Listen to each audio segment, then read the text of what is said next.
Midas का स्पर्श। हम सभी लालची राजा मिदास की कहानी जानते हैं। उसके पास सोने की कमी नहीं थी, लेकिन सोना जितना बढ़ता वह और अधिक सोना चाहता। उसने सोने को खजाने में जमा कर लिया था और हर रोज उसे गिना करता था। एक दिन जब वह सोना गिन रहा था तो एक अजनबी कहीं से आया और बोला, तुम मुझसे ऐसा कोई भी वरदान मांग सकते हो जो तुम्हें दुनिया में सबसे ज़्यादा खुशी दे। राजा खुश हुआ और उसने कहा, मैं चाहता हूँ कि जिस चीज़ को छूऊं वह सोना बन जाए। अजनबी ने राजा से पूछा, क्या तुम सचमुच यही चाहते हो? राजा ने कहा, हाँ। तो अजनबी बोला, कल सूरज की पहली किरण के साथ ही तुम्हें किसी भी चीज़ को छूकर सोना बना देने की ताकत मिल जाएगी। राजा ने सोचा कि वह सपना दिख रहा होगा, यह सच नहीं हो सकता। लेकिन अगले दिन जब राजा नींद से उठा तो उसने अपना पलंग छुआ, वह सोना बन गया। वह वरदान सच था। राजा ने जिस चीज़ को भी छुआ वह सोना बन गई। राजा ने खिड़की से बाहर देखा और अपनी नन्ही बच्ची को खेलते पाया। उसने अपनी बिटिया को यह अजूबा दिखाना चाहा और सोचा कि वह खुश होगी, लेकिन बगीचे में जाने से पहले उसने किताब पढ़ने की सोची। उसने जैसे ही उसे छुआ वह सोना बन गई।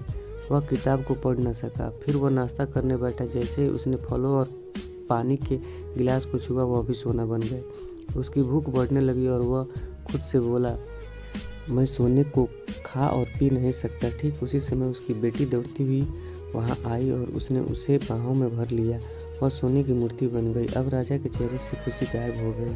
राजा सिर पकड़कर रोने लगा। वह वरदान देने वाली अजनबी फिर आया और उसने राजा से पूछा कि क्या वह हर चीज़ को सोना बना देने वाली अपनी ताकत से खुश है। राजा ने बताया, वह दुनिया का सबसे दुखी इंसान है। राजा ने उसे सारी बात बताई। अजनबी पूछा, अब तुम क्या पसंद करोगे, अपना भोजन और प्यारी बिटिया या सोने के ढेर और बिटिया की सोने की मूर्ति? राजा ने गिड़गिड़ाकर माफ़ी मांगी और कहा, मैं अपना सारा सोना छोड़ दूंगा। मेहरबानी करके मेरी बेटी मुझे लौटा दो, क्योंकि उसके बिना मेरी हर चीज़ मूल्यहीन हो गई है। अजनबी ने राजा से कहा, तुम पहले से बुद्धिमान हो गए, और उसने अपने वरदान को वापस ले लिया। राजा को अपनी बेटी फिर से मिल गई और उसे एक ऐसी सीख मिली जिसे वह जिंदगी भर नहीं भुला सका। इस कहानी से क्या शिक्षा मिलती है?